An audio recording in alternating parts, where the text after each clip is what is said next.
दोस्तों, मैं राज बोल रहा हूँ। शेयर ट्रैक में आपका स्वागत है और पहली बार मैं इंडियन मार्केट के बारे में बात करने वाला हूँ। ये वीडियो जो है ये हिंडनबर्ग रिपोर्ट अदानी ग्रुप के ऊपर जो उन्होंने रिपोर्ट बनाया उसके बारे में है। तो मैं उसके बारे में जो समझता हूँ वो आपको बताना चाहता हूँ। तो चलिए शुरू करते हैं प्रोग्राम।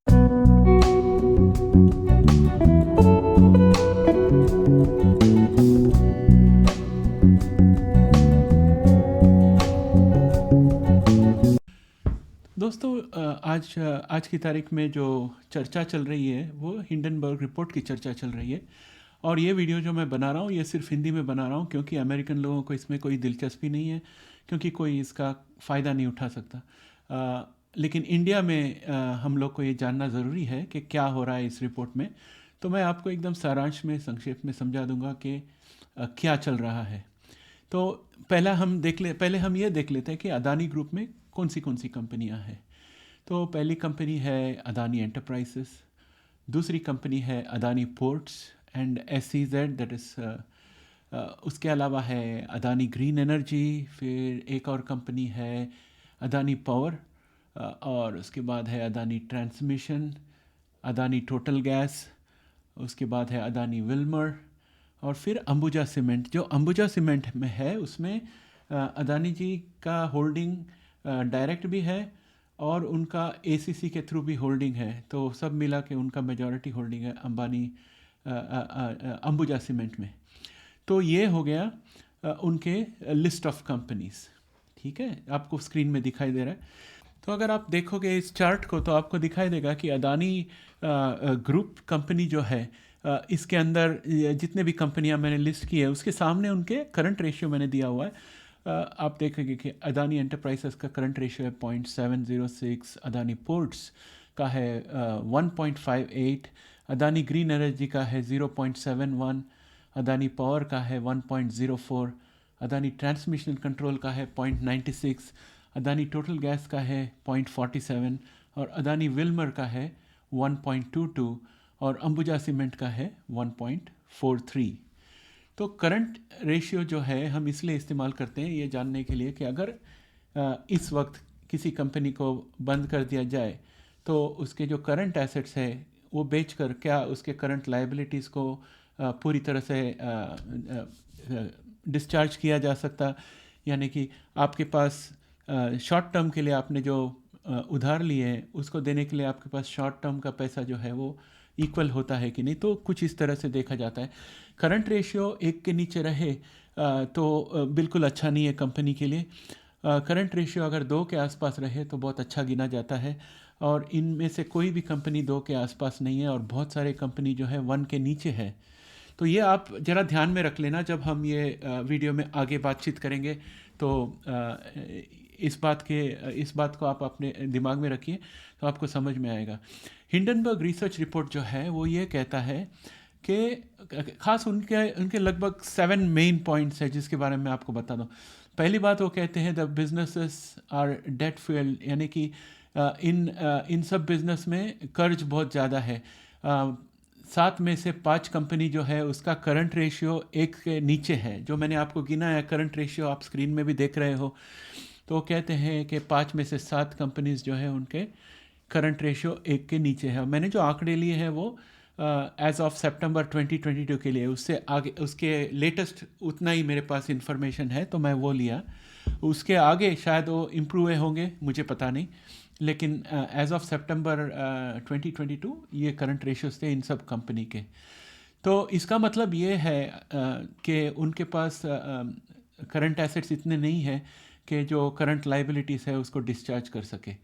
तो ये पहला आरोप है उनका। दूसरा आरोप वो कहते हैं कि जो कि करंट रेशियो वगैरह बराबर नहीं है तो कंपनी फंडामेंटली वीक है, लेकिन उसके शेयर के भाव जो है बहुत ही ज़्यादा है इस हिसाब से देखने जाओ तो उन्होंने दो रेशियोस लिए हैं। एक प्राइस टू इक्विटी रेशियो लिए हैं जिसमें वो कहते हैं कि जिस इंडस्ट्री में अदानी एंटरप्राइजेस गिना जाता है उसमें हर एक कंपनी जो है उसका एवरेज आप लोगे तो उसका एवरेज प्राइस टू इक्विटी जो है उसका 42 टाइम्स ज़्यादा अदानी का है, price to equity Adani Enterprises का।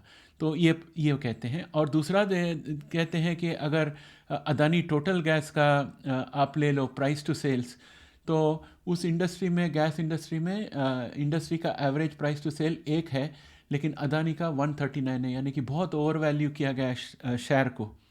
तो इस तरह से उनका दूसरा आरोप है। और उनका तीसरा आरोप, हिंडनबर्ग का तीसरा आरोप है कि इनकी जो ऑडिटिंग की जाती है, या जो कंप्लायंस जिसे कहते हैं, कंप्लायंस का मतलब है जब हम बैंक में जाते हैं तो केवाईसी कराते हैं, वो एक तरह का कंप्लायंस है। जब आप कहीं फॉरेन जाते हो तो आपको फॉरेन एक्सचेंज ले जाने के लिए वो सब रिपोर्ट भरना पड़ता है, वापस आने के बाद एक्सचेंज करना पड़ता है, ये सब कंप्लायंस में गिने जाते हैं।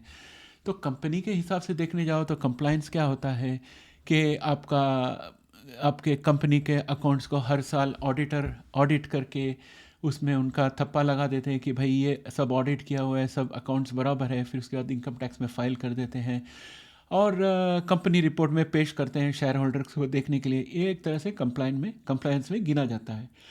और दूसरी तरह से कंप्लायंस देखने जाओ तो जब आप कंपनी का शेयर निकालते हो तो उसके लिए एक प्रोसीजर होता है, और वो शेयर रिलीज़ करने के लिए तरह तरह की अच्छी कंपनियां होती है, ब्रोकरेज कंपनी होती है जो अच्छे व्यवस्थित तरीके से कंपनी के शेयर आईपीओ या एफपीओ करा के रिलीज़ करती है।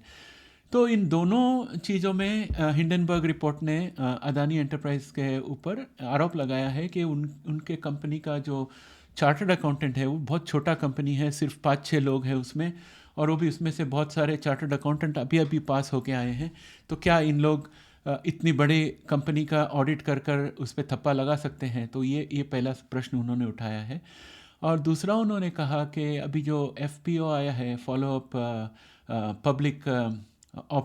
Public offering Adani green energy का, उसमें जो कंपनी इन्वॉल्व है उसकी एफपीओ लाने में, तो उस कंपनी के बारे में वो कहते हैं कि सेबी के साथ उनका पहले कोई प्रॉब्लम हुआ है जिसमें उनको सेबी ने फटकारा है, तो ऐसे सवाल उठाए हैं। और चौथा आरोप ये है कि मैनेजमेंट में जो सीनियर लेवल में लोग हैं उन लोगों को कहीं ना कहीं उनके इतिहास में उन्हें गवर्नमेंट ने कोई ना कोई जगह पर रोका टोका है या उनके ऊपर केस डाला है, तो ऐसी बातें कर रहे हैं। ओके, और इसके बाद 3-4 पॉइंट्स हैं जो एक दूसरे के साथ जुड़े हुए हैं, तो मैं आपको सब एक साथ वो एक्सप्लेन करने वाला हूँ। तो पहली बात ये कह रहे हैं कि शेयर्स ओवर वैल्यूड है, दूसरा कहते हैं कि प्रमोटर के हाथ में बहुत सारे शेयर्स हैं, और तीसरा ये कहते हैं कि शेयर्स का डिमांड को आर्टिफिशियली बढ़ाकर उसके भाव बढ़ा दिए हैं। तो ये 3 पॉइंट को मैं आपको लिंक करके आपको समझाता हूँ कि वो क्या कहना चाहते हैं। तो हिंडनबर्ग रिपोर्ट ये कहना चाहता है कि अदानी जी के पास उनके सब कंपनीज का 73% शेयर उनके पास है, और सेबी के रूल के हिसाब से बड़ी बड़ी कंपनियां जो शेयर स्टॉक एक्सचेंज में लिस्ट होती है उनमें से कम 25% शेयर पब्लिक के पास होनी चाहिए, यानी कि आम आदमी के पास, आपके जैसे मेरे जैसे जो शेयर होल्डर्स हैं हम लोग के पास रहनी चाहिए। तो अगर अदानी जी के पास 73% शेयर है तो इसका मतलब है कि 27% शेयर बाहर होने चाहिए। लेकिन इसमें ये कहते हैं कि वो 27 में से भारी संख्या में शेयर्स जो है इनडायरेक्टली अदानी जी से जुड़े हुए लोगों के हाथ में है।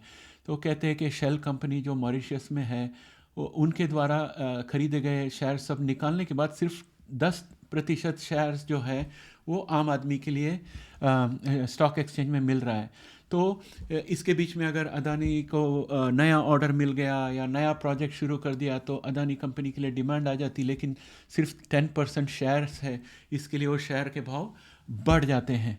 तो इस तरह से उन्होंने आरोप लगाया, और उन्होंने ये भी कहा है कि अदानी ग्रुप के प्रमोटर्स लोगों ने उनके शेयर्स जो इस तरह से भाव बढ़ गए हैं उसे गिरवी रखकर उसके सामने लोन लिया है और प्रोजेक्ट्स बनाने के लिए। तो इस तरह से ये जो हिंडनबर्ग रिपोर्ट है बहुत ही संगीन आरोप लगा रहा है ये अदानी ग्रुप के ऊपर। और अगर ये आरोप सब सच हुए तो बहुत बड़ी समस्या हो सकती है कई लोगों को। लेकिन सबसे बड़ी बात ये होगी कि अगर ये आरोप सच हो गया तो इंडियन कंपनीज जो है उसकी गवर्नेंस यानी कि उसका अनुशासन और हमारी SCBI का जो ताकत है पूरे स्टॉक मार्केट को संभाले रखने की, और हमारे गवर्नमेंट की जो प्रतिष्ठा है, सब के ऊपर कुछ कीचड़ उछाले जाएंगे। तो हमारे इंडिया के अंदर तो काफ़ी अच्छी अच्छी कंपनियां हैं। अभी मिसाल के तौर पे ले लीजिए टाटा ग्रुप।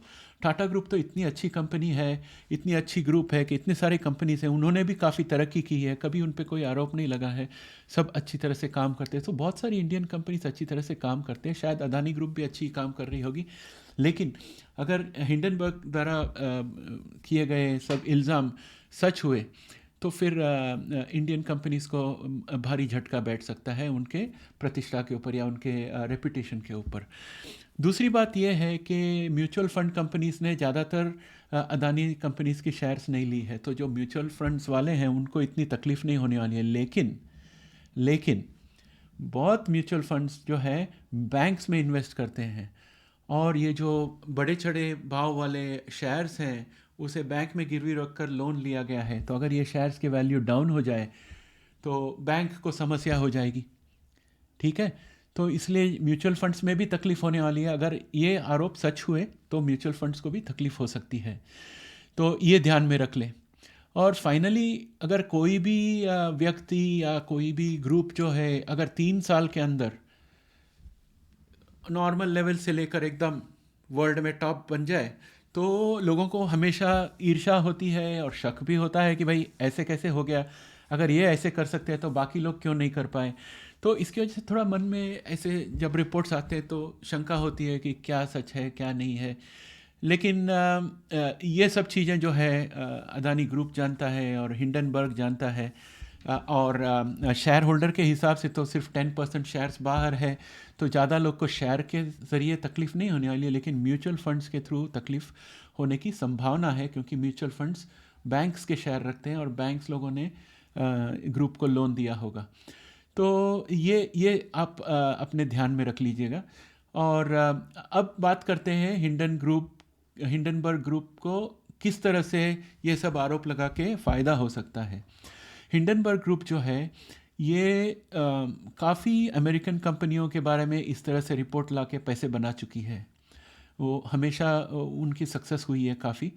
और अब उन्होंने क्या किया है कि US मार्केट में अदानी जी के जो बॉन्ड्स हैं और प्रॉक्सी इंस्ट्रूमेंट्स है जो वहाँ पर है, उनको शॉर्ट किया है। शॉर्टिंग का मतलब क्या होता है, आप समझ लीजिए मेरे पास कोई शेयर है, समझ लो मैं ABC कंपनी, मिसाल के तौर पे एक कंपनी ले लीजिए, कल्पनात्मक कंपनी ABC।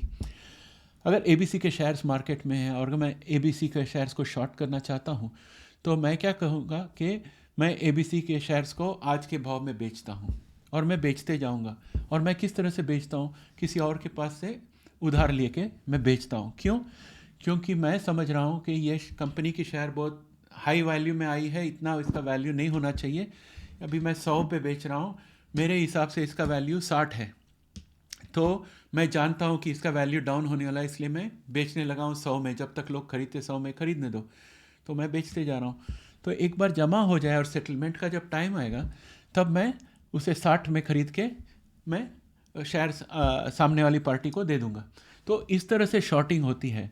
और अगर मेरा जो अनुमान है कि ये शेयर सिर्फ 60 रुपये का होना चाहिए, अगर वो गलत निकला तो जब सेटलमेंट का दिन आएगा तब शेयर का भाव शायद 100 रुपया रहे या 110 रहे, तो मेरी दिवालिया निकल जाएगी। तो ये बहुत ख़तरनाक खेल है शॉर्टिंग का, आम आदमी के लिए नहीं है। ये सब बड़ी बड़ी कंपनियां और बड़े बड़े इन्वेस्टर्स कर सकते हैं। और ये खेल चल रहा है हिंडनबर्ग का। अभी इसमें दूध का दूध पानी का पानी कब होगा, जब कल मार्केट खुलेगी और हम शेयर की जो प्रतिक्रिया है वो देखेंगे, उसकी प्राइसिंग कैसी है और बैंक शेयर्स की प्राइसिंग कैसी है। वो सब देखकर हमें थोड़ा आइडिया मिल जाएगा कि क्या हो रहा है। लेकिन अदानी ग्रुप ने भी अपनी तरफ से सफाई दी है। उन्होंने कहा है कि हमारे यहाँ कोई फ्रॉड वॉड कुछ नहीं है और हमने कभी आर्टिफिशियली हमारे शेयर्स के भाव को बढ़ाए नहीं है। तो उन्होंने फॉर्मली बता दिया है कि हमने ऐसा कुछ किया नहीं जैसे आप कह रहे हो।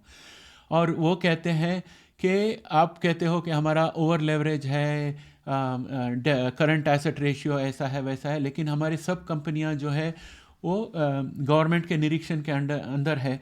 तो गवर्नमेंट के निरीक्षण के अंदर अगर हमने कोई गलती की तो हम पकड़े जाएंगे। तो ऐसा कुछ हुआ नहीं है, तो आप बकवास कर रहे हो, ऐसे लगभग, यानी कि ऐसे नहीं कहा कि बकवास कर रहे हो, लेकिन उस हिसाब से उन्होंने बता दिया है। और उन्होंने ये भी बताया है कि उनके जो 7 कंपनी है उसमें से सिर्फ टोटल गैस जो है, अदानी टोटल गैस, उसी को छोटे 6 ऑडिटर वाला कंपनी ने ऑडिट किया है। लेकिन उसको भी उनके बाकी के जो 8 कंपनीज है उसके साथ बड़े टॉप 6 ऑडिटर के पास ऑडिट कराएंगे। तो ये तो कोई मुद्दा नहीं रहा। तो उन्होंने ऐसे जवाब दिए हैं। लेकिन इसका जो है परिणाम हमें किस तरह से दिखाई देगा कि अभी तक आप अगर देखने जाओ, चलो फैक्ट्स की बात करें तो अभी तक अदानी ग्रुप ने कोई भी लोन में डिफ़ॉल्ट नहीं किया है। सब अपना लोन उन्होंने टाइम टू टाइम भरा है बैंक को, तो ऐसे कुछ किया नहीं है उन्होंने। तो कंपनी तो अच्छी ही है अभी तक। लेकिन कंपनी को इस रिपोर्ट की वजह से उनके ऊपर असर पड़ा है, क्योंकि उनके शेयर के भाव घट गए हैं। तो ये पहला असर है ये रिपोर्ट का। और दूसरा असर ये है कि उन्होंने जो फॉलो ऑन पब्लिक ऑफरिंग किया है उसका प्राइस बैंड उन्होंने लगाया था 3,112 से 3,276 पर शेयर। लेकिन अभी तक जो शेयर्स बिके हैं इस एफपीओ के अंदर वो 3,130 के भाव पे बिके हैं, यानी कि जो बैंड है उसके लोअर साइड में है, यानी कि नीचे की तरफ है। तो ये दूसरा असर हमारे को देखने को मिला है। और जैसे मैंने पहले कहा कि अदानी की कोई भी कंपनी ने अभी तक किसी भी लोन का डिफ़ॉल्ट नहीं किया है। वो अपना काम चला रहे हैं और नई नई कंपनियां बना रहे हैं, सब उनका काम चालू है। अब सिर्फ हम इस चीज़ के बारे में इसलिए बात कर रहे हैं क्योंकि हिंडनबर्ग ने ये रिपोर्ट डाला है। और अभी अदानी जी भी अपना सफाया करेंगे कि भाई हमने ये नहीं किया, वो नहीं किया, और प्रूफ वगैरह देंगे। फिर ये तो बातचीत चलते रहेगी। लेकिन असली इसका असर जो है हमें स्टॉक मार्केट में देखने को मिलेगा। मंडे को जब मार्केट खुलेगी तो हमें देखना है कि अदानी स्टॉक्स कैसे करते हैं और बैंक के स्टॉक्स कैसे करते हैं।